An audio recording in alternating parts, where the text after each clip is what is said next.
So hello everyone so much. Thank you for being here for an International Women's Day discussion, choosing to challenge all forms of domestic violence.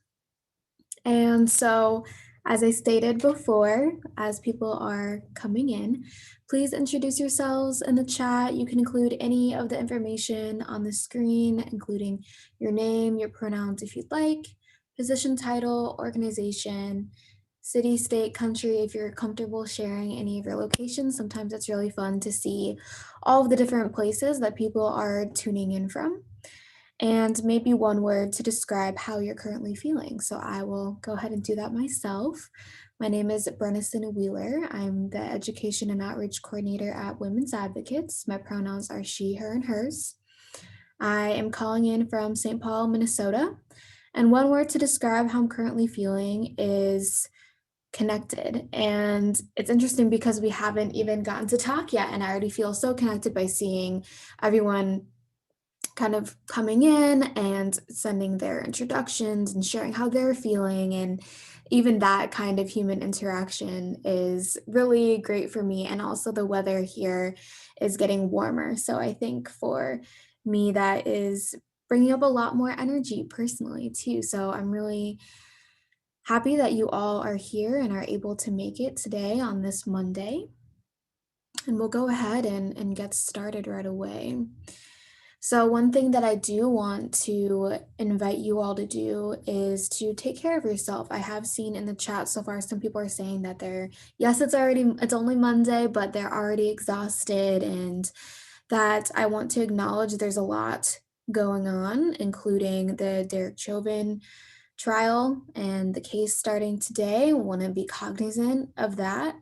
And also that we're approaching, depending on how things worked in your personal life, but approaching, a year of, living through this pandemic. And so I just want to acknowledge all of those things and invite you all to take care of yourself. And of course, also that domestic violence is something that can impact anyone in different ways, and that it's not uncommon for people who attend these webinars to have trauma responses, whether that's physical trauma responses. Maybe they have a memory that they recall, or an experience or feeling, or anything in general to that. Sometimes people can feel overwhelmed by the content. So I just want to extend an explicit invitation for you to take care of yourself, do what you need to do for support or grounding for any reason. Could be nothing that I named. And to tend to your emotional, physical, and holistic safety, security, and needs. Know that this webinar is being recorded, so it will be available on our YouTube channel later. And if you registered for this event, which you did because you're here, you will receive a follow-up email with a link to the PowerPoint presentation, so the PDF. So no worries if you don't get to write anything down or you want to refer back to things. There's a lot of different links and things throughout this webinar, so I'll make sure you all have access to that. And then you'll also have an opportunity to request a certificate of attendance as well, and an opportunity to share your feedback in a post-webinar survey. All right. And I also just wanted to shout out a few resources. So if you do find that anytime during or after the presentation you would like some more additional support, I included a Minnesota-based resource, Women's Advocates, and the contact information, including a live chat and also a hotline that you can call. In addition, a national domestic violence hotline as well too, because I know we have a lot of people joining us from outside Minnesota, and also international resources, because we know that we have some folks outside of the US too that join, and we're really happy to have you. So we want to make sure you have some resources too. So feel free to check those out. You can take a picture of that, and I can include those links in the chat in a moment here too. All right. So a few things that I wanted to provide some disclaimers and maybe even some community agreements for is that I wanted to state that this webinar will be different from some of the other webinars that you may have attended that have been hosted by women's advocates, because it is really, my intention is for it to be truly a discussion and not kind of assuming the role of I'm talking to you or the presenter is just kind of talking at you. I really want it to be something that we're all engaged in, that we have opportunities to really think, reflect, be introspective, share our experiences, share our thoughts. And I know that a lot of you probably have a lot on these different topics. And so I also wanted to name that I definitely don't have all of the answers, and that domestic violence will not be eradicated, right, by the end of this event. And that I kind of named on the screen here that our goals are to learn from each other, to hopefully spark conversation and awareness, and also identify concrete steps that we each can take toward addressing all forms of domestic violence within the context of our unique roles in our lives and in the community. And while I was doing some research on this topic and also looking for different videos to include, I did observe and see kind of this trend of a lot of comments on particular videos that were centered around either women's issues or International Women's Day or violence against women. And there was a lot of call from people who identified as men to say, what about the men? And what about men who experience domestic violence and that are, harmed in these ways as well? So I also just wanted to name that we as women's advocates, and me myself as a facilitator, I'm definitely aware that domestic violence happens to men and also people who don't identify as women. And it's absolutely important, it's valid, and it matters. But I do want to name that this space for International Women's Day is focusing on women's experience with domestic violence. And I also put an asterisk on that.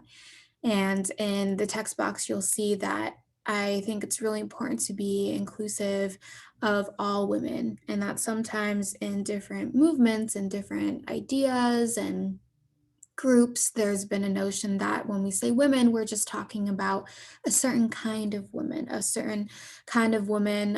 whether it's cis women. And so that might be a new term for some people. And so if you haven't heard of being cisgendered, that means that someone is identifying with the sex that was assigned to them at birth. And so we also are including trans women in this conversation, women of all races, ethnicities, socioeconomic statuses, education levels, abilities, religion, sexual orientations, citizenship statuses, and there's also, I couldn't name every single social identity, but those are some of the main ones that are kind of in our general discourse. And so I wanted to name that right away.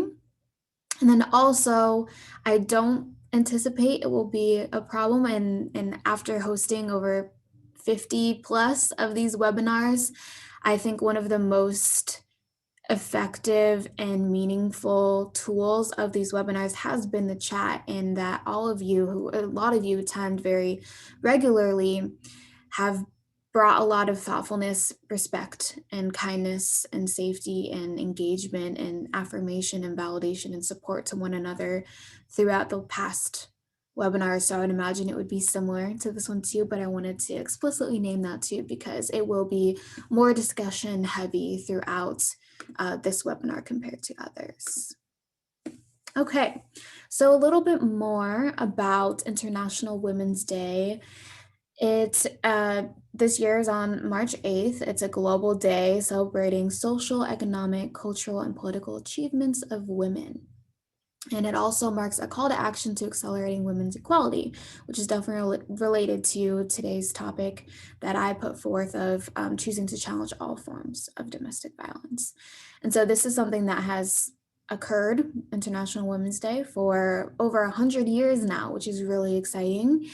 And this is directly from the International Women's Day website. And so I put a link there too if you're interested in learning more about the timeline and her story of this day.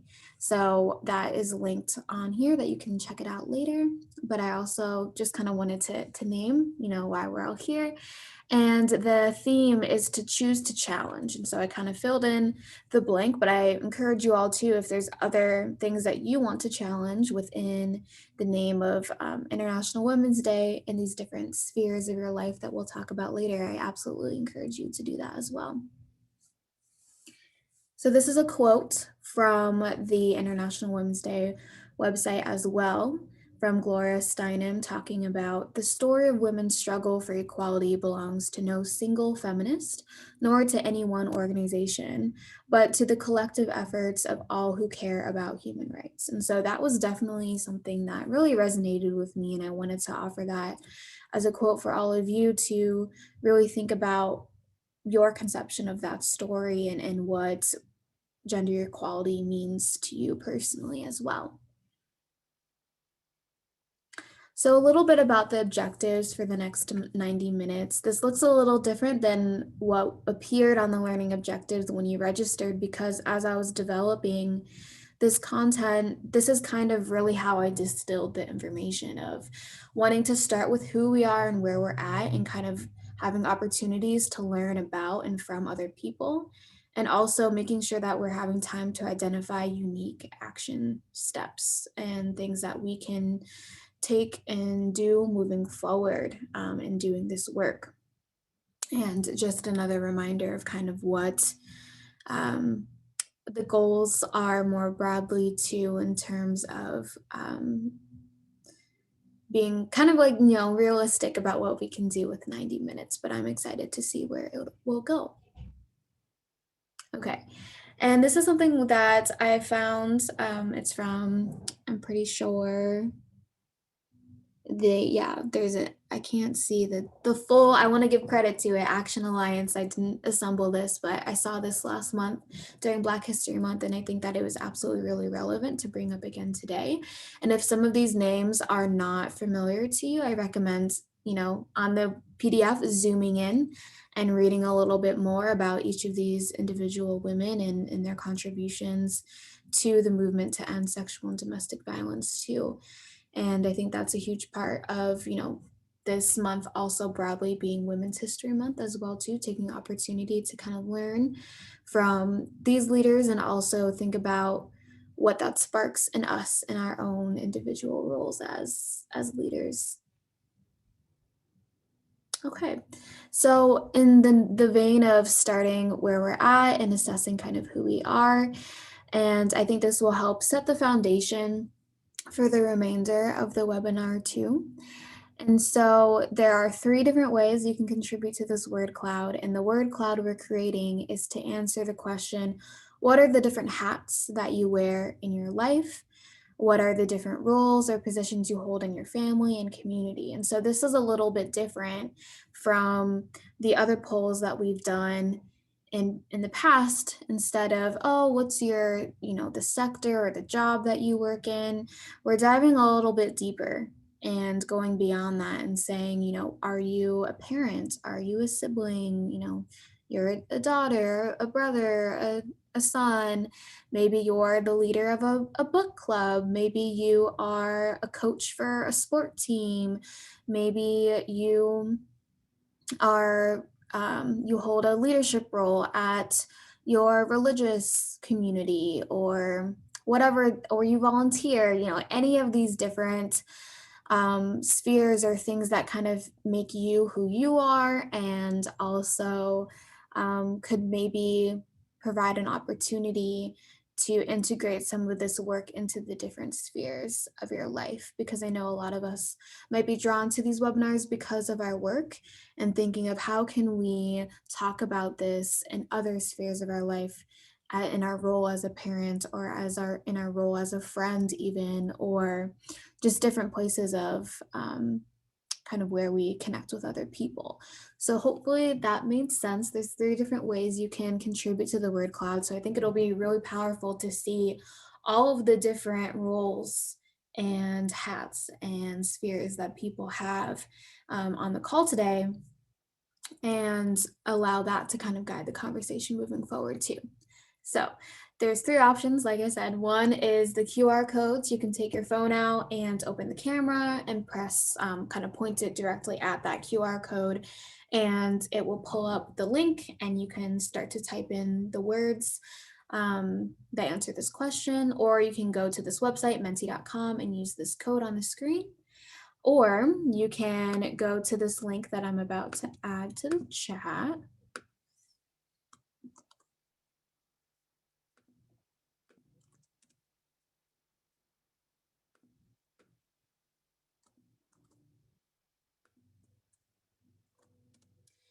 So there's 3 ways. I just put the link in the chat too. I'll give everyone a moment to navigate there and start to think of the roles and positions that encompass, who they are, who you are.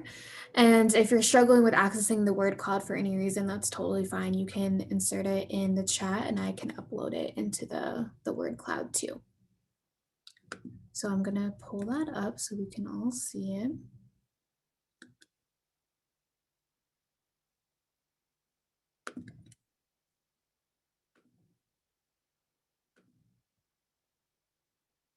Okay, you all are quick.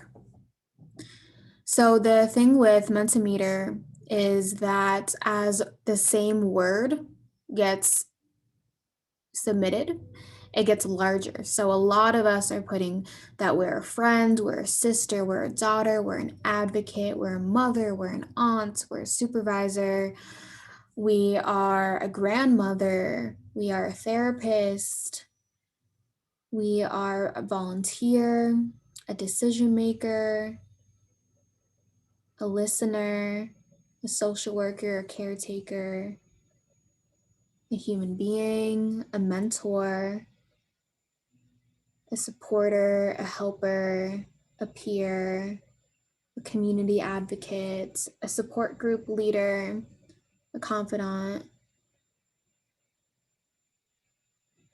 a Sunday school blogger, coach, a pet owner, a church leader, a tribal member, a big sister, a pet mom, a mushroom forager. I'm just reading the things that I'm seeing on the screen.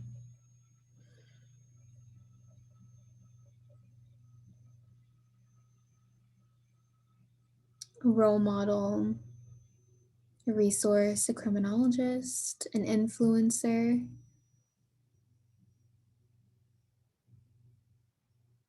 Absolutely. Wow, well, thank you so much for contributing to this. You all can continue to add different words to describe the different hats that you wear in your life. I really enjoyed seeing that. And thank you for participating. I'll kind of leave that up so you can refer back to it later. But I kind of wanted to introduce that early on so we all are continuing to think of those hats and those different roles and applying them to the different kind of topics that we're going to talk about. And we'll revisit it again toward the end as well too. So thank you for doing that. So we're going to transition into watching a short video. And again, I know I included a content warning at the beginning, but this will detail someone's explicit experience with domestic violence. So I wanted to name that again too, if you think it's in your best interest to step away or do whatever you need to do to take care of yourself. Let me know if there's any trouble with the audio or the captioning or the visuals. I always imagined the story of my first love would be a magical one, not a cautionary tale. I had just started college in Chicago. I was so fun and carefree and feisty. I felt like I was invincible and ready to take over the world. I was fearless. And then I met him. He was so handsome and charming. Our first date was a walk in the park. I remember he pointed out that I had a booger in my nose and I was super embarrassed. He asked me to be his girlfriend a few months later, and of course, I said yes. And that's when things changed. I slowly stopped hanging out with my friends. It was always just me and him. It went as far as him creating a rift and ruining the trust between my best friend and I. Me and her didn't speak for almost 2 years. He would get upset at me and he would break my cell phone so I couldn't talk to anyone. He was convinced that I was cheating on him. He would get upset at me for saying hi to my guy friends on the street, but that should have been a sign right there. He was emotionally abusive and he made me feel like every decision I made was wrong. I felt that nothing I did could make him happy. The first time he hit me, I was convinced that it was my fault and that my attitude made him upset, and maybe if I didn't talk back, things would get better between us. The moment I knew that I had to get out of the relationship was when he knocked me down and I fell and I hit my head. It wasn't the first time he hit me, but it was the first time I felt really scared. I called my best friend and I finally told her the truth. And she said she was coming to get me and I was staying with her in the suburbs. While I was packing, he came home early and was livid when he saw that I was leaving. I didn't realize the situation got out of hand until he pulled a kitchen knife on me. He told me, "If you leave me, you're gonna kill me, so you may as well kill me now." And only then did my brain register danger. My best friend came at the nick of time. She called the cops, and that's when he slit his wrists. The cops came and took him to the hospital. I felt so guilty. I was an empty shell of myself. I was apologizing for my very existence. I had no voice. I had no identity. I was seeking approval from everyone except myself. Much to my regret, I did end up going back to him a few months later. We were off and on again. It was a tug of war between my loneliness and depression and vulnerability. I was trying to find peace with myself, and I wanted to forgive him so I wasn't carrying the hatred that I felt for him. I found myself in an all too familiar situation when I felt that he was trying to knock me down to size again. And things with us weren't truly done until about another year and a half later when he moved to a different state. I always thought, how could this happen to someone like me? I was a good girl. I wasn't raised in a household with domestic abuse. All of my friends had normal relationships. What was wrong with me? Why did he feel he had to hit me? Once he was gone for good, I rediscovered the things that made me happy again. I threw myself into my career. I had new friends and love interests. I had a therapist who I saw once a week, and she helped me build myself back together again. If you're going through this, I want you to know to pay attention to the signs. It's hard because your emotions are clouded and you're in love, but love is supposed to make you feel good. It should always lift you up. Listen to your friends, they care. Don't forget that you are still a good person because you deserve all the happiness in the world, and you're worth it.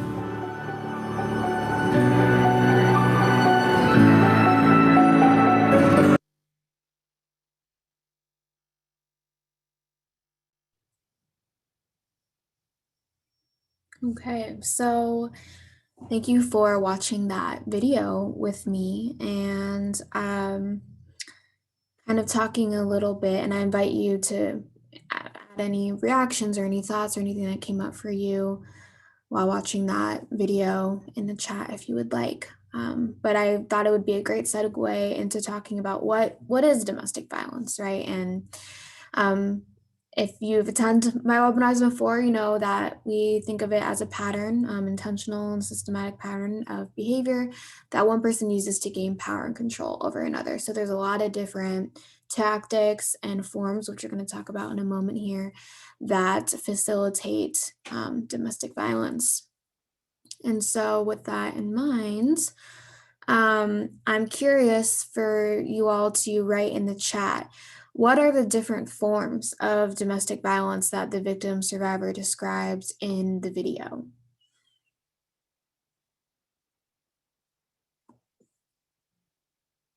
So I'm seeing isolation, physical, verbal, psychological, emotional, mental, gaslighting, lots of emotional abuse, social isolation, mental health, almost all of them. Someone said, yeah, financial, confinement, guilt, spiritual, manipulation, guilt tripping,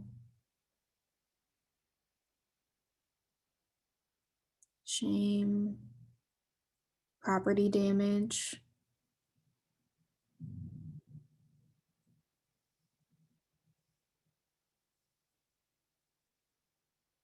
Threatening with suicide, yeah.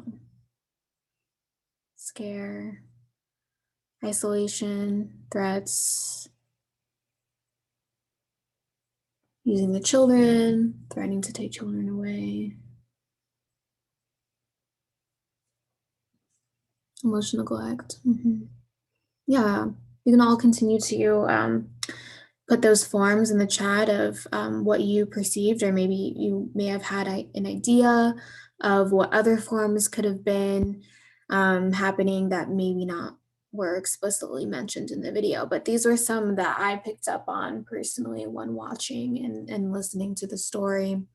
A lot of you mentioned that social isolation too, the straining from the best friend, and how there were years that they didn't talk, and how that's a really common tactic for people who are abusive, is to either make it really intolerable, unbearable. People might not want to be around the victim survivor anymore because the abusive person is not pleasant to be around, or they'll, make up lies, or um, do different things to create that isolation. And we're going to have an entire webinar about that isolation later on this month. So if you're curious about that, I encourage you to go to that little plug. But yeah, also physical, absolutely, about talking about being like hit, physically harmed. There's definitely a huge spectrum about like what constitutes as physical abuse too. It's not only just being hit, but she did mention that in her story, as well as property. Yeah, breaking the cell phone. That's something that is really common too, unfortunately. And some people don't recognize that as being abusive. They might say, oh, like they were just angry, or that person was just upset. And again, that kind of falls under that physical property, physical kind of means, using physical space to kind of intimidate and to isolate, and all those different intentions. Digital as well too, I would kind of put those together in terms of not being able to be connected. If you don't have your cell phone, you can't be. Sometimes that's something that abusive people do to prevent someone from calling out for help. um, Also, emotional was explicitly named too, and psychological, that kind of falls under, weaponizing someone's own mental health as a tactic as well, to making that person feel responsible for the other person's livelihood. And verbal too, in terms of she names like being cut down in size and just having a low self-esteem, and being told all of these different things from someone who claims that they care. Oops. I'm just gonna take a peep at the chat. Yeah, lots of different threats that are stressful. But thank you for engaging in that. That was hopefully to guide us into a conversation about the different forms and how we can work toward addressing all forms, right? And so these are some others that are commonly used, and there are some that are not as recognized as abuse on the screen. And so that will lead us into our first and only poll of, when you're thinking about what is your community, and so that can be whatever it means to you. But within your own community, what forms of abuse do you think are not as recognized? Whereas, like, for example, you may notice that something is really prevalent, but no one is talking about it, or no one is addressing it or naming it as abuse. And so I'm curious to see which ones are not included in that definition, maybe in your community, or are not asked about or inquired about. So that can come up in a lot of different ways. I see some other additions in the chat too, of elder and mental health abuse, elder and people with disabilities, money, absolutely. Yeah, so technological, so also getting to, who is experiencing the abuse. And something I've heard a lot more about too, of people talking about, is sibling abuse, and just abuse from other people that aren't an intimate partner or aren't a parent.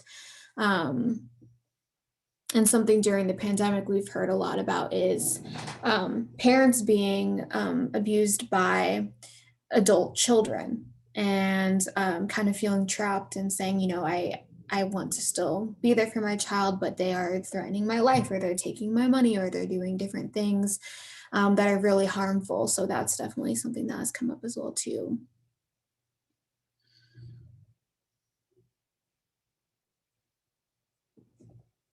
Yeah, there's a comment in the chat that as a legal advocate, over and over, this person sees that people have to basically wait until there is physical abuse, despite all the other abuses going on, for law enforcement or the court to do something. Yeah, I think emotional abuse has been researched as the most common form. Emotional and psychological abuse have been reported as the most commonly experienced across all genders, but it is not as recognized in different legal systems, as well as was mentioned in the chat. And so I think that's one thing too, of how do we recognize all of those forms and understand that on this continuum of abuse, the reality is that, things may not always start out as physical, and that doesn't mean it's worse than any other forms, but that is something that, as a society and also in different systems, that is something that is deemed as abuse, is restricted to certain actions and certain behaviors. And so kind of the argument of not wanting to wait till it escalates to that point, because a lot of people who work in domestic violence, in terms of like trauma therapists and things, understand that the end of that continuum is death, right? Is the reason why we have a yearly Minnesota-wide domestic violence homicide report, is because that's kind of how that trajectory tends to end if there aren't interventions and prevention that happens prior to that stage.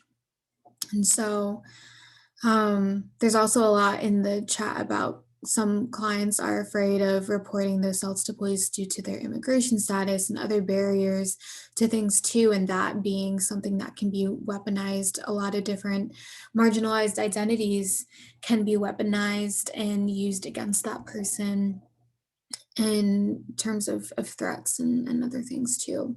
So I'm going to end the poll and share that, yeah, cultural and spiritual are some of the top that people have reported are not recognized as much as forms like physical, or maybe even at all. Digital is also getting a lot as well, emotional, psychological, using children, verbal and intellectual as well too. Yeah, there are a lot too of all of these kind of aren't as recognized as maybe other forms too. Yeah, that was really interesting. Thank you for participating in that. And again, on the slides that you will receive later, you can explore all of these in more depth, but we're going to focus a little bit more on the prevention and intervention kind of aspect of all of these forms as a whole, and recognizing that all of these are abuse and can be abusive, right? Okay, so this is going to be, I have quite a few questions to pose to all of you in terms of like the discussion portion and aspect of this webinar, and that we kind of just recognized in that last slide that all forms of domestic violence are not always treated, viewed, or addressed in the same way. And so the first question that I would like to pose to you all, and I'll add it in the chat too, and you can respond in the chat, and you can also ask to be unmuted too if you would like to speak verbally. But I'm wondering, what are certain forms of violence that are prevalent, right? So this is kind of what we just addressed in the last slide, but if you want to expand on that, so maybe like why. So why are certain forms that you may have identified in the last slide prevalent in the communities but not widely discussed? So maybe what are the barriers to being able to discuss them or acknowledge them or validate them? And I think one that is a response that's really common is lack of knowledge, and something from my perspective as being in this education and outreach role is that it's not always intentional that people don't want to they it's not that they want to minimize or dismiss any other experiences of abuse, but they might not just know. And so it might be a matter of lack of awareness and lack of information and education around the different types. Um, I'm also seeing in the chat too that um, some forms are accepted in certain cultures as normal, right? Yeah, there's this normalization of abusive behavior, and that it is something that is learned, maybe not knowing how to combat them. So if you don't know what to do about them, that could result in not discussing it. Absolutely. Um, some people believe that pet abuse is not as serious due to the pet not being a human. Yeah, there are definitely a lot of studies about the connection between animal abuse and also abuse toward other individuals in the home. And that also, impacting the sense of safety for other people living in the home as well, too. The hidden abuse and churches and preachers' homes, right? So other people that may hold these positions of power or leadership in the community might be experiencing or perpetrating abuse or harm. And that is something that might be, you know, hidden in plain sight or different things. Others of it's taboo, right? Like you don't talk about relationships, or maybe you don't talk about things that are going on. It's viewed as just a personal thing. Don't let other people see you in a vulnerable state. Yeah, there's a lot of different messaging that happens within communities, within the home, that can prevent people from having these discussions. Absolutely. There's more about intellectual and moral abuse or virtue signaling and putting others down for their personal choices. Mhm. A cultural block that looks at some forms of abuse as not as bad or as important as physical, right? And that sometimes can show up in how people support victim survivors. And some of their first questions might be, oh, well, has this person hit you? And saying, oh, okay, well, it's not serious yet. And trying to fight against that can be really difficult too. Um, Types of abuse that aren't physical are not as easily seen. You can't see the bruises of emotional, mental, and other forms of abuse too, right? It's hard to know what's a problem, what's abnormal, fear of being criticized for speaking up. Absolutely.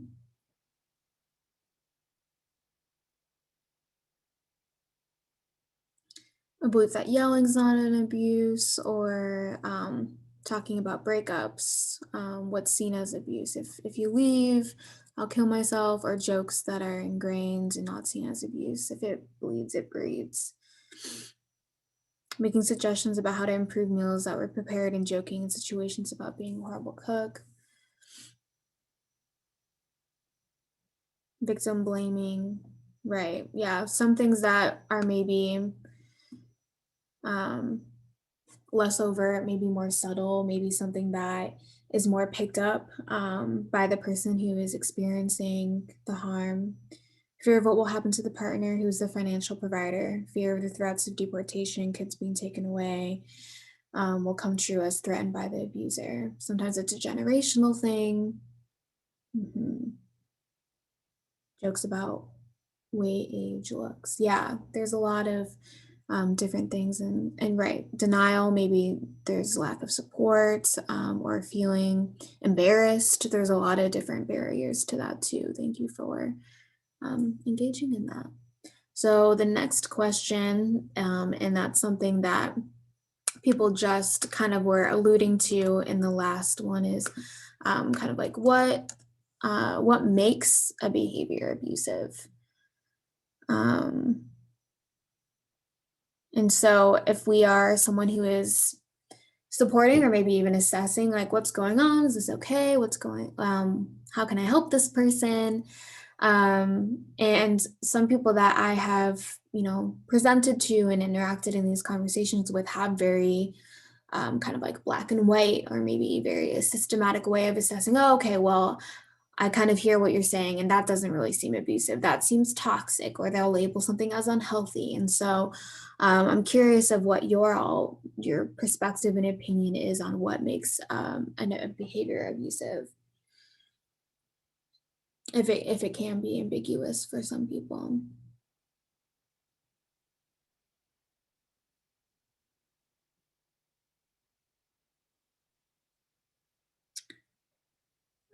Oppressive or controls another, demeaning accomplishments or focusing on negative aspects, control,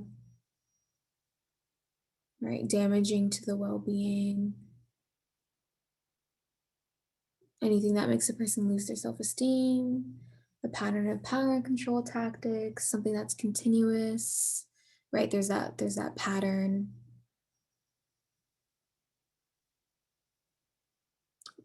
What affects someone's rights can be abuse, limits, lack of self-worth or feeling shame, not feeling like you can be yourself anymore.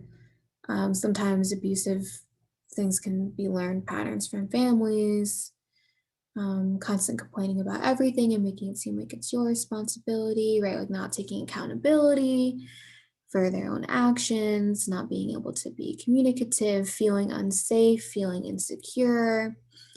Not, again, all of these things are not just in it of itself on its own automatically abusive, but everything is always contextualized as well too.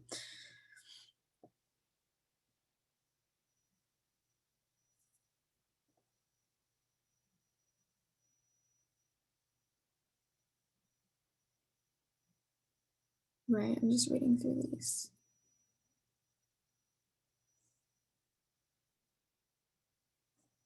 Right, like taking away people's autonomy and sense of self-agency. Yeah, thank you. Okay, we're gonna move through. There's quite a few more on this page. And these are things that we actually just talked about too, so maybe we can focus on the impacts, right? So what are the impacts of abuse too? And so all of these can kind of mesh into one another as well too. And so one thing that's becoming really clear to me too through this kind of activity is that it can be unique, and it is something that is up to the person experiencing it to name.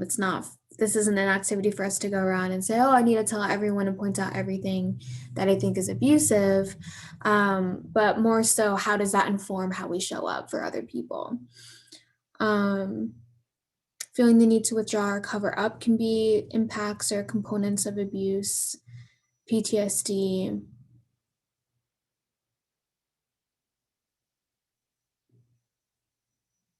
loss of self-esteem, turning to drugs and alcohol, confusion, isolation, lack of self-worth, agoraphobia, anxiety, changing behavior and typical patterns to suit the abuser.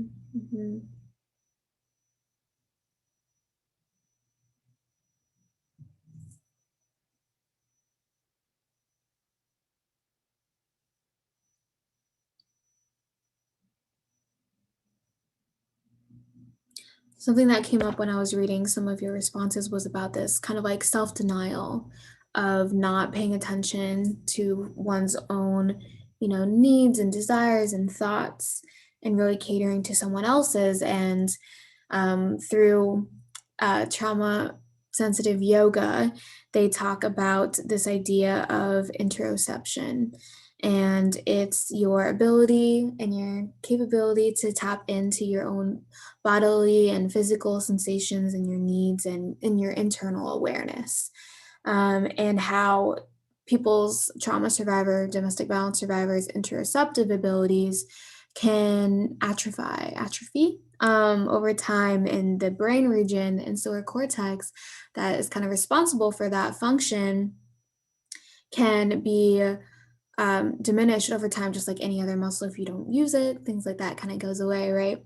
And so a residual effect of kind of catering to someone else and maybe living in through complex trauma or through domestic violence is having a heightened sense of extraoceptive awareness. So sometimes complex trauma survivors are described as extraoceptive geniuses, and they're highly attuned to the subtle behaviors and maybe it's a look, it's a glance, it's a feeling in the room, it's a presence, it's the tone, the way something is said, the way that someone is, approaching a room, walking around, carrying themselves. They're highly attuned to those external cues and then kind of reacting accordingly of how they need to be as a protective mechanism. And a lot of people use that for survival. And they are not able to kind of tap into those interoceptive cues and kind of supporting their own agency and their own sense of self and what their own needs are too. And so I think that's another huge impact of domestic violence too. While it is a survival mechanism, it's something that can contribute to someone losing sight of being able to tap into their own awareness. And so someone's talking about being in survival mode all the time, being in that heightened sense of fight, flight, or freeze, always having that sympathetic nervous system being activated.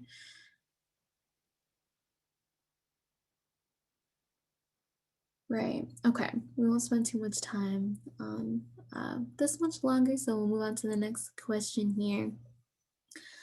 So another is, why are people outside of the abusive situation so quick to judge what is and is not abusive or worth the attention or care?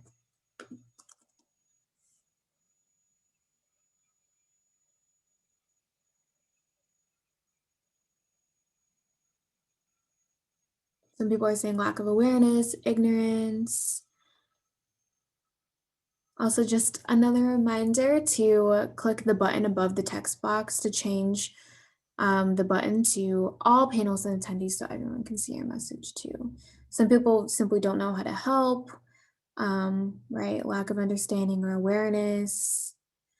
Yeah, sometimes people really shift the focus on, you know, what do I perceive and what is my perception, instead of kind of meeting the survivor where they're at and understanding their experience more too. Some people are, since they're not in the situation, they're from the outside looking in, they might be well intentioned, but they're not well informed. Maybe they're defensive. Maybe it's easier to blame than to face the real problem, right? Maybe they fear retaliation or cultural minimization or normalization, right? Yeah, these are all really good points. Um, some people operate from the belief that if things got bad, people would just leave, right? Yeah, reading these. Thank you. Okay, we're gonna move on. I got a little ambitious with all the questions I wanted to ask. So here's the next one. Why are the impacts of less discussed forms of abuse ignored or dismissed? And I think a lot of these we kind of already touched on. So maybe for these, we'll only spend another minute. There's only one more question to on this slide.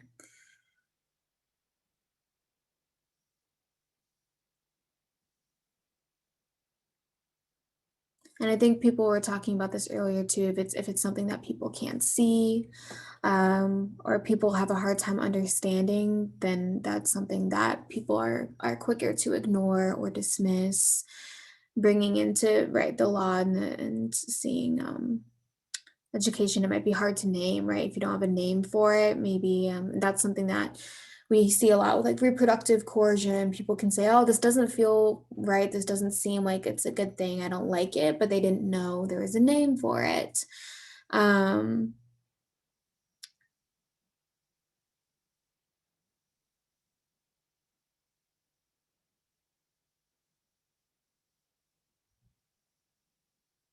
right. Or, right. So having different interactions with someone who is abusive and not able to reconcile your own personal experiences with that person and how they could be harmful to another person too, or asking, right, what did that person do to cause that, or not knowing who to believe. Yeah, those are all, those all make sense for sure. And then the last question on this game before we kind of take a little break, but I really enjoy hearing from you all and understanding your perspectives, is what messages are we sending to people who perpetrate and people who experience domestic violence when we dictate which forms matter more than others? So I'll give a little bit more time for this one because I think this is a really important question.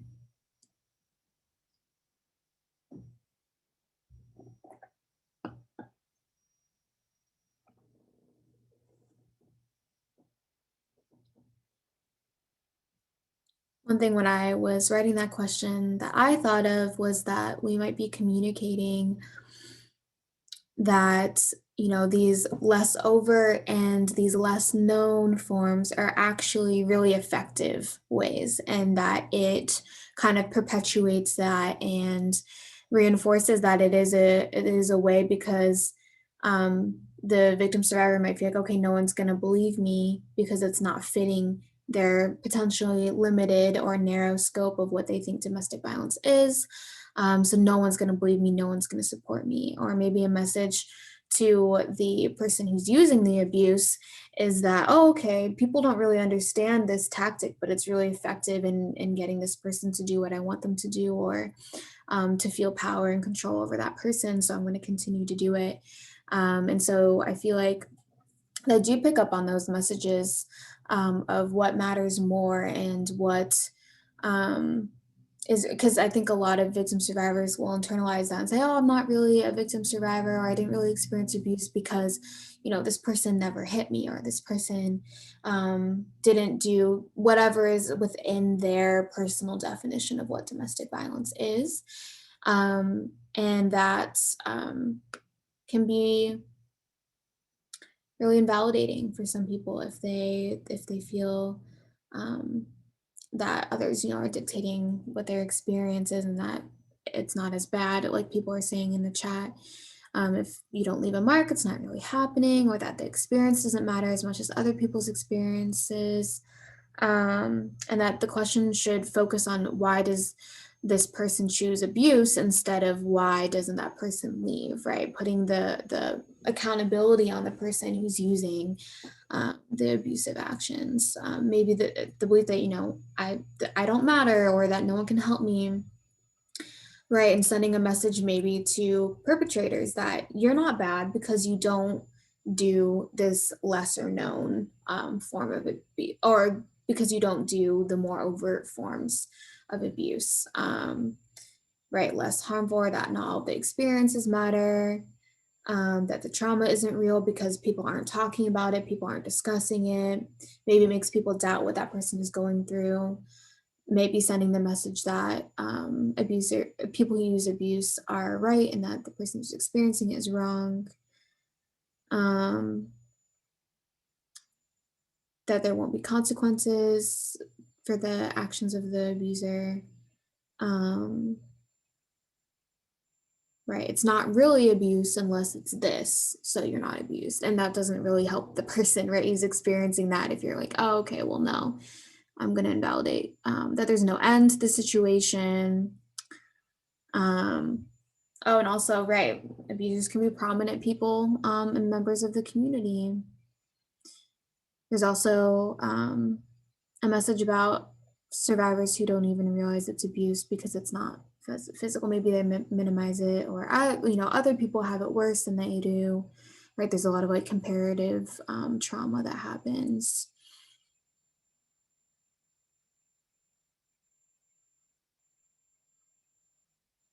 Right.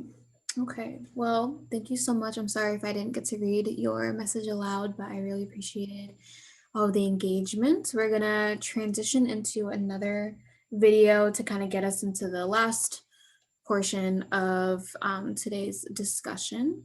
So I want to go ahead and turn my video off.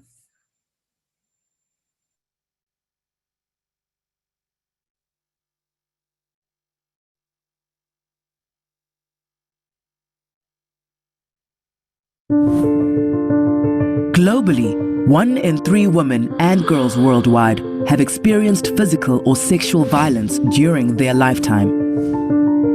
Less than 40% of them seek help of any sort, and of these, only 10% seek support from police. And of all women who were victims of homicide worldwide in 2012, 50% were killed by intimate partners or family members. This situation cannot be overlooked. And although progress has been made, the end of violence against women and girls is far from today's reality. UN Women is committed to this cause and works with governments, national actors, women's organizations, and the civil society to end violence against all women and girls. The international community recently agreed that ending violence against women and girls is an important target for a sustainable future and a crucial matter to achieve the SDGs. During this process, we must make sure that we reach the lost woman. By its presence in more than 85 countries on all world regions, UN Women actively contributes to making this possible. We support countries in many ways, including adopting, implementing, and evaluating comprehensive laws and policies, addressing the root causes of violence through prevention strategies, and working with communities to change the social norms. Ensuring that essential services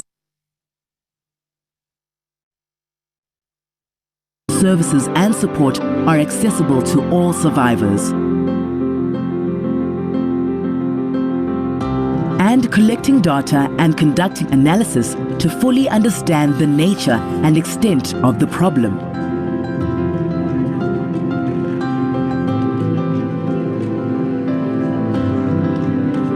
UN Women envisions a world where all women and girls are equal and empowered members of society, free of all forms of discrimination and violence by 2030. But let's not wait until then. Let's act now. We need your help and commitment to make sure that we reach the last woman. Together we can make it happen. If not now, when? If not you, who?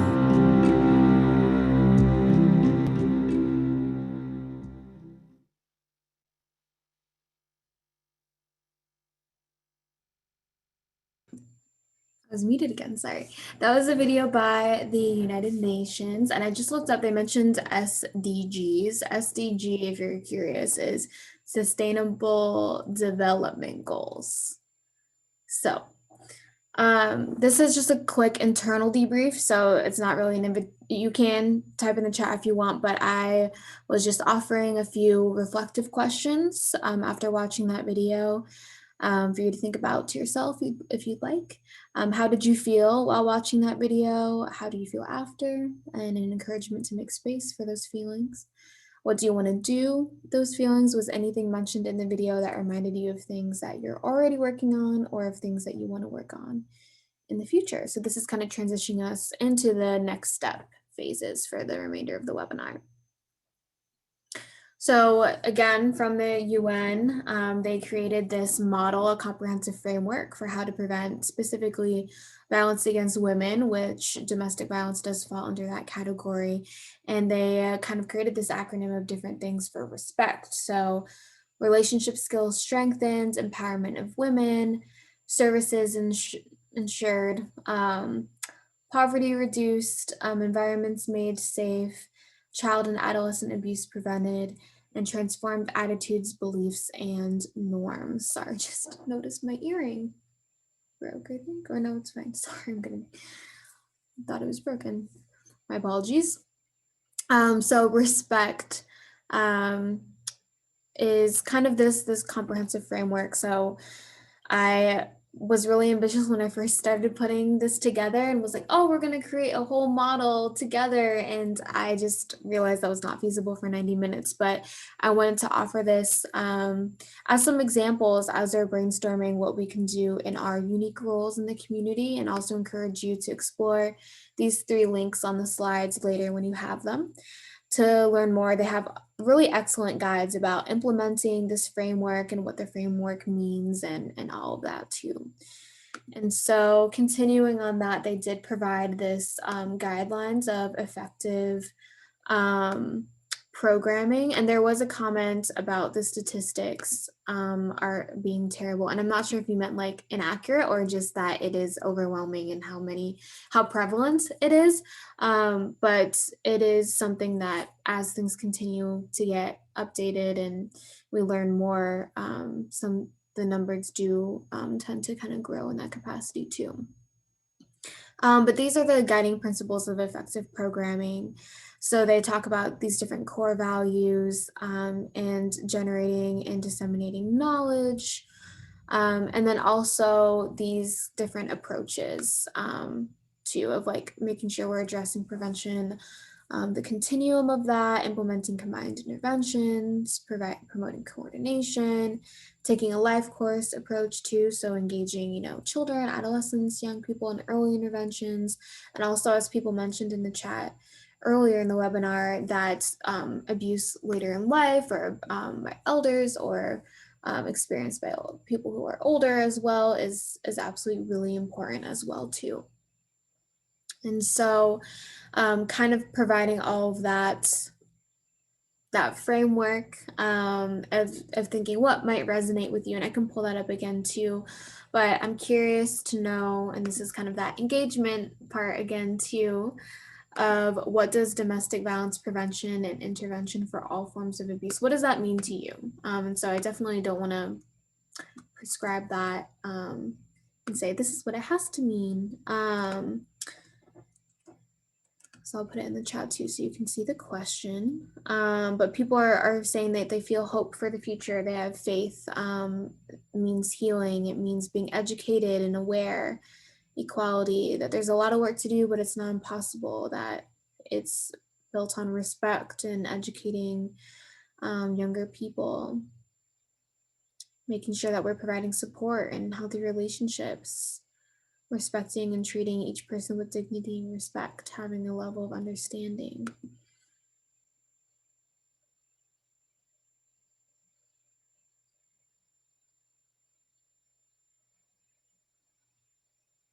Educating others, helping others know that it's a possibility for anyone to experience abuse, making sure that there's access to mental health, freedom, support.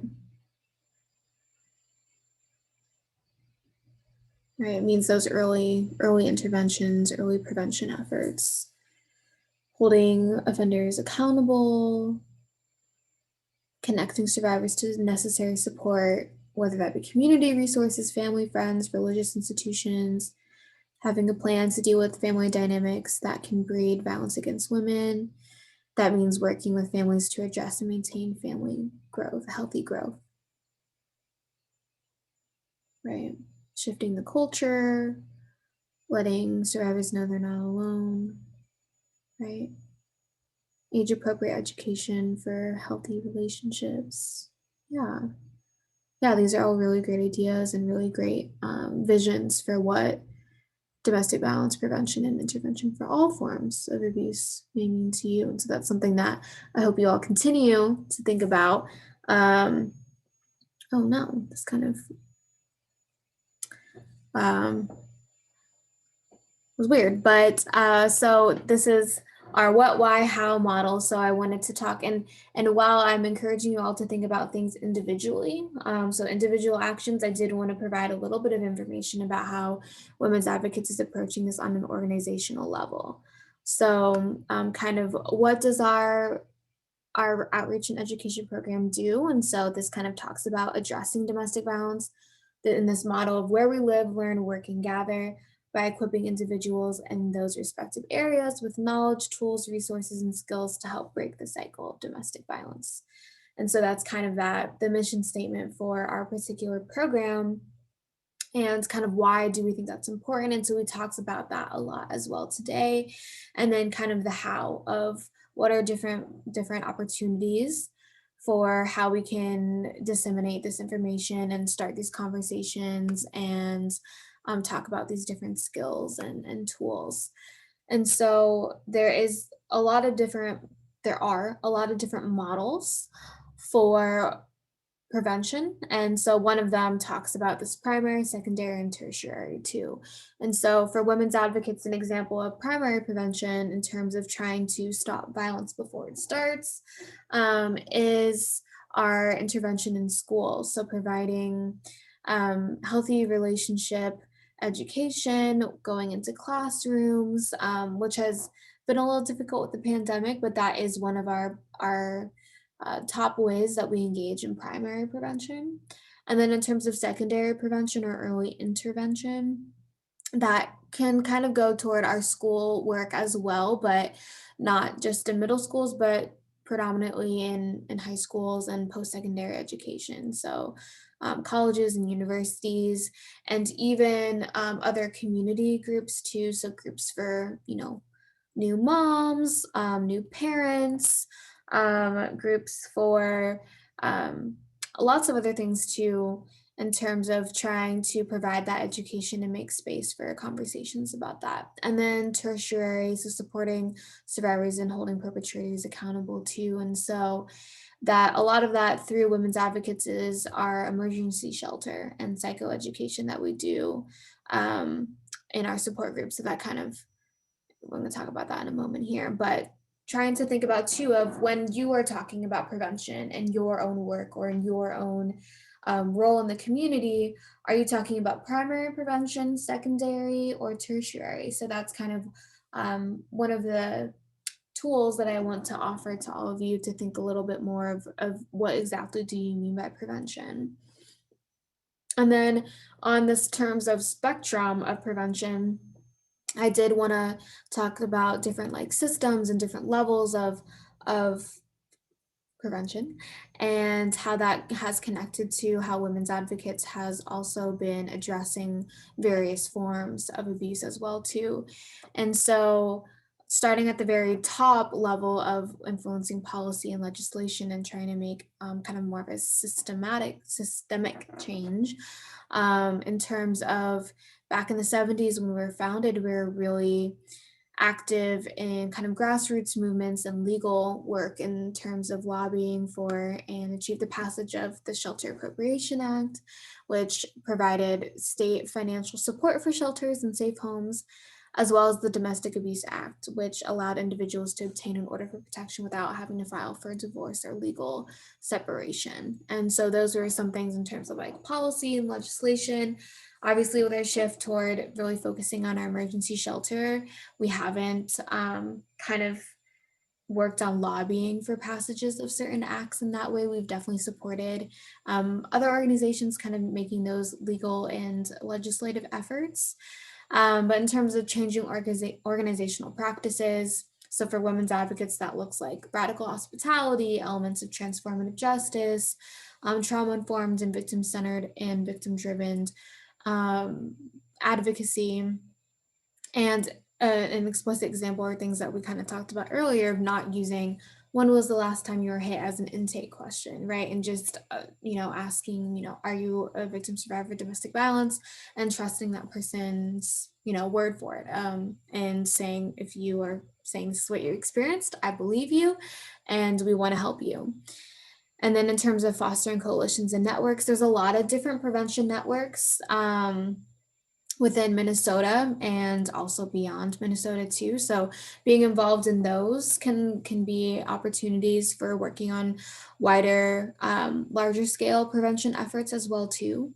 Educating providers. So a lot of those have been our workplace specific training. So for us, healthcare providers and working with reproductive coercion, with teachers talking about digital abuse might be an example. For social service providers, maybe focusing on like intellectual, pets, and housing providers, focusing on maybe property damage or stalking and other warning signs too. And then promoting community education. So webinars like these are open series. We have a lot of different webinars on specific types of abuse as well too, and making sure that we're always consistently mentioning all the various forms of abuse too, to help contribute to more public discourse and conversation around that. And then strengthening individual knowledge and skills. So a lot of the ways we do that is through our support groups and shelter and our psychoeducation, and addressing the impact of those different forms of abuse too.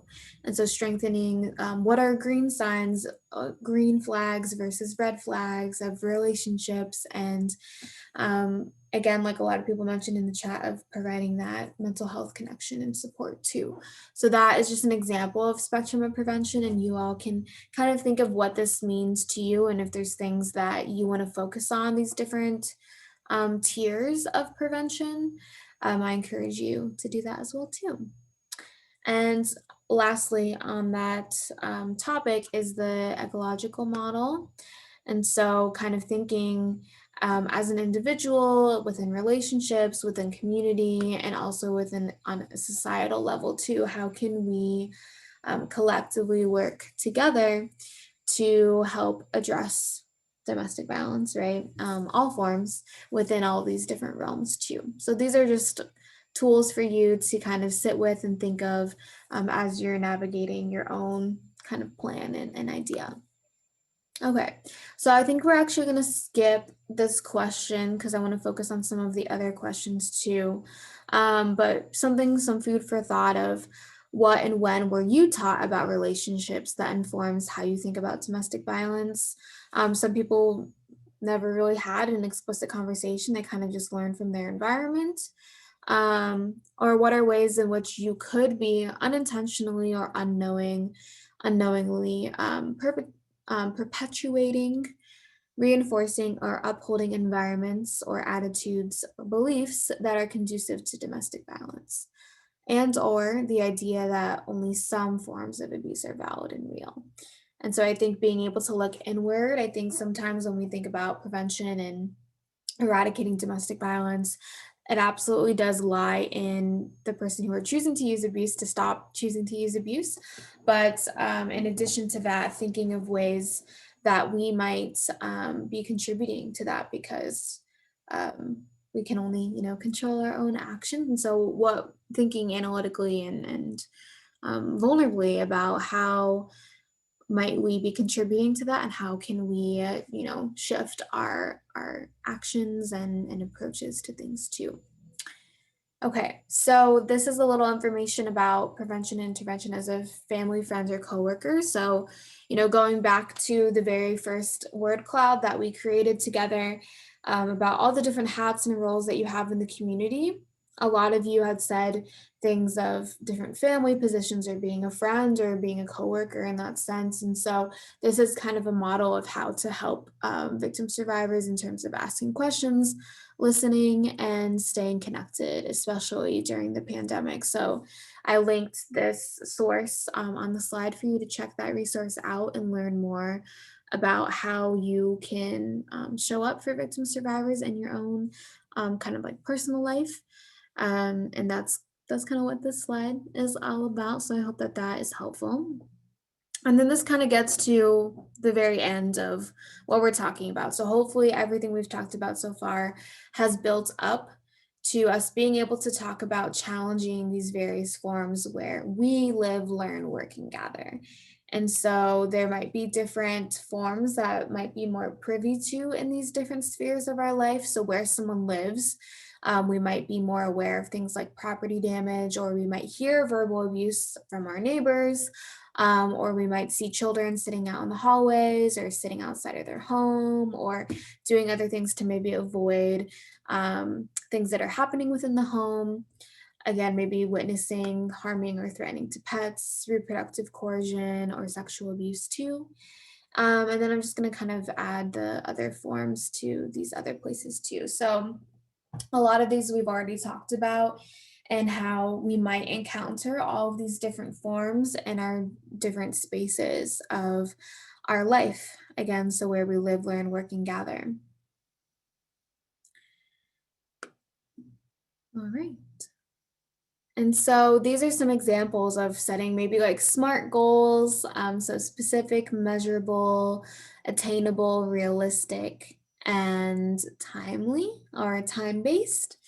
And so these are just some examples that I thought of for someone that might consider what they can do within their unique role. So they might think of, okay, where do I live and how can I help to challenge all forms of domestic violence, right? So this example talks about at the next homeowners association meeting, or maybe an informal neighborhood meeting within the next month, I will invite a local domestic violence agency representative to facilitate a 60-plus-minute conversation about domestic violence and how we as a neighborhood can continually support each other, recognize warning signs of abuse, and discuss healthy relationships.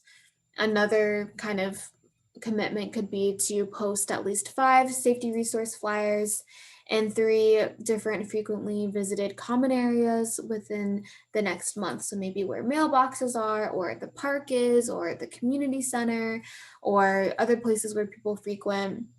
Anywhere there's a bulletin board, and just making sure that other people in your community are aware of the local resources.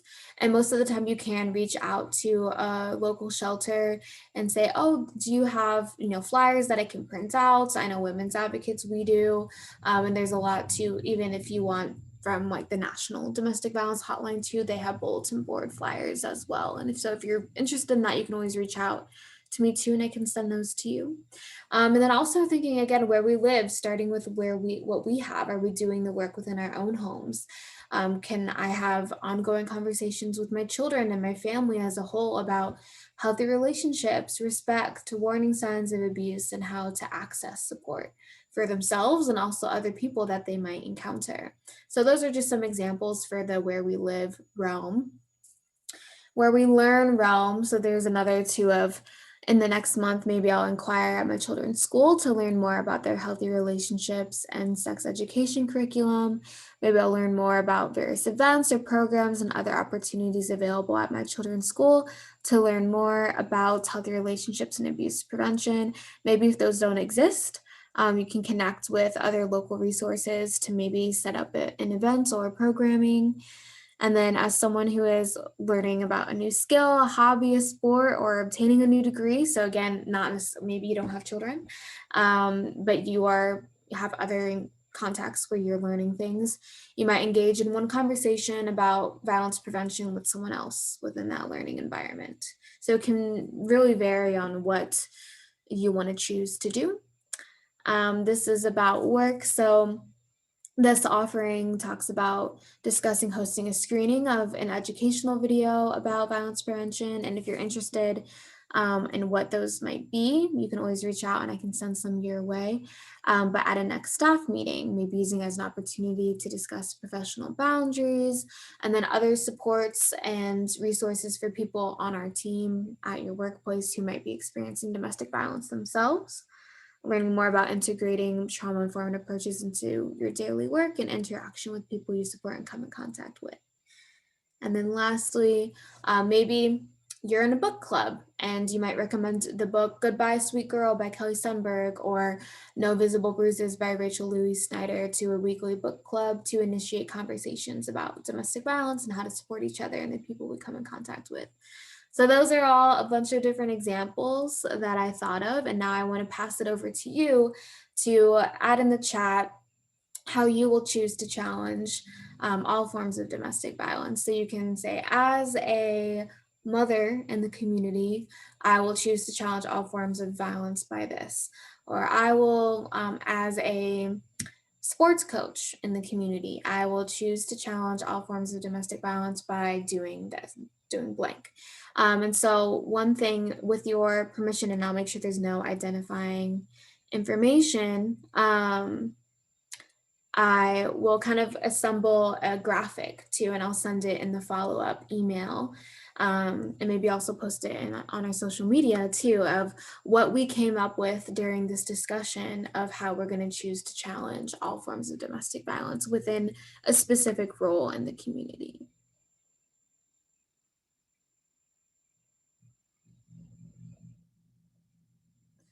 So there's one, as an advocate in the community, I will choose to challenge all forms of domestic violence by educating as many people as possible about domestic violence and tactics of domestic violence too.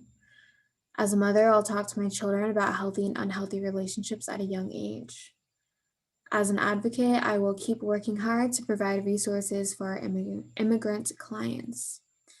As a social worker in the community, I will choose to challenge all forms of domestic violence by spreading awareness and educating others about domestic violence. By starting by believing through outreach and awareness. As a church member, I will advocate at my church.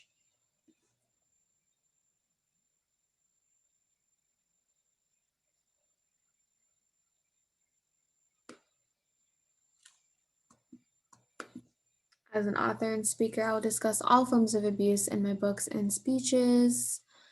As an advocate and a friend, I will make myself available to friends and members to be a safe person to speak with. Making sure resources are available.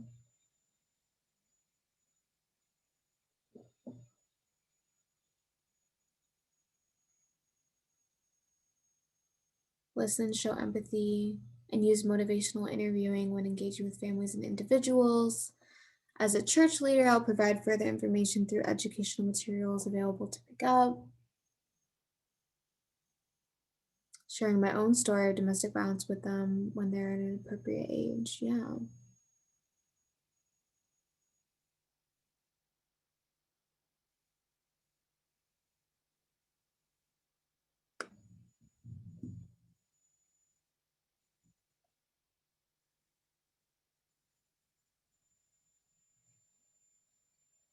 Yeah, a lot of people are talking about engaging with their own kids. I think that's really excellent.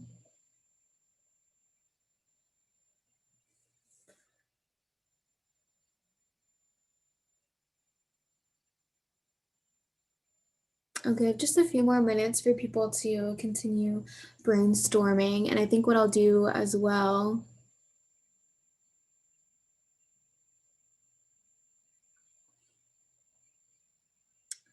is I'll kind of put that in the chat so you all can continue. I'm excited for what the graphic will look like.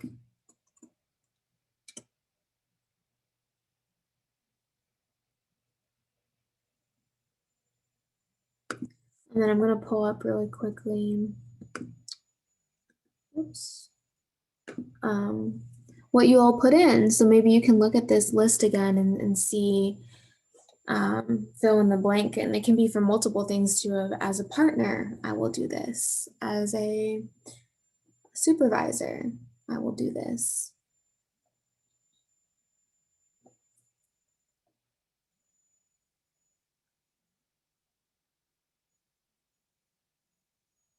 Yeah, lots about educating, sharing resources,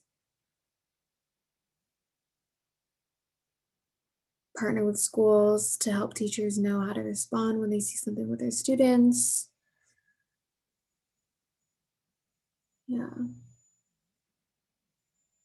These are all really powerful. Thank you for sharing. So we'll wrap it up here with just some resources. There were a lot of really great videos. I wanted to restrict it to 2 short ones to kind of keep it simple, but there are some others on the screen here, and there's a lot of other resources and information about kind of getting involved in doing this work, in addition to all of the other resources included in the other slides. And then I also want to say, oh, check, you attended the International Women's Day discussion, and that we have 3 other events happening later this month, and we're already working on solidifying our April programming for Sexual Assault Awareness Month, so keep your eyes peeled for that, and you can register at womensadvocates.org/events. And another thing that is really huge for International Women's Day is if people do want to donate, I'll include information on how to donate to Women's Advocates. We do offer these webinars free of charge for accessibility reasons, but all the support really does help. And another kind of plug for our live chat feature. If there's anything that you have any questions about or have are connected with someone who's experiencing domestic violence and it's not safe for them to talk on the phone, or they might not feel comfortable talking on the phone, they can reach out to our live chat as well. They don't need to be in immediate danger or in a crisis in the moment. They can use it as a way to ask questions, learn more about resources, get connected to different services. And then I mentioned having different flyers. So this one at the bottom, the left one, this is a flyer that we often use for bulletin boards. And so that's something that you could post in different community bulletins or different things at the grocery store. If you are really interested in resource distribution, we do have something called the Safety Resource Cruise. So if you're interested in that, you can send me an email and we can connect on delivering those resources in the community. But that is all that I have for you today. I would love for you all to follow us on Facebook, Instagram, Twitter, subscribe to our YouTube channel. This recording will be uploaded on there in just a few hours. You can email outreach@wadvocates.org or also bwheeler@wadvocates.org. And also include, add our 24-hour crisis resource hotline to your phone so you have easy access to it if you do need to make a call for someone or if someone would like the number themselves. I hope that this was helpful. I know it's different from the other webinars that we've had in the past. I really appreciate hearing from all of you and learning together. And I hope this was a great space for you to do something to honor International Women's Day and learn more about this topic. We would also love to hear from you. So I'm going to include the link to the feedback survey, but it should automatically pop up as you close out of the webinar. Let us know what you think, what could have been better, what you would like in the future, any different topics. And then if you are interested in receiving a certificate of attendance for this webinar, I put the instructions in the chat, but they will also be in the follow-up email too. So if you don't copy paste that's okay. It'll be in your email and we'll make sure we get those out to you in the next few days. So thank you all so much for being here, and we hope to see you at future events. And I'm going to go ahead and stop the recording.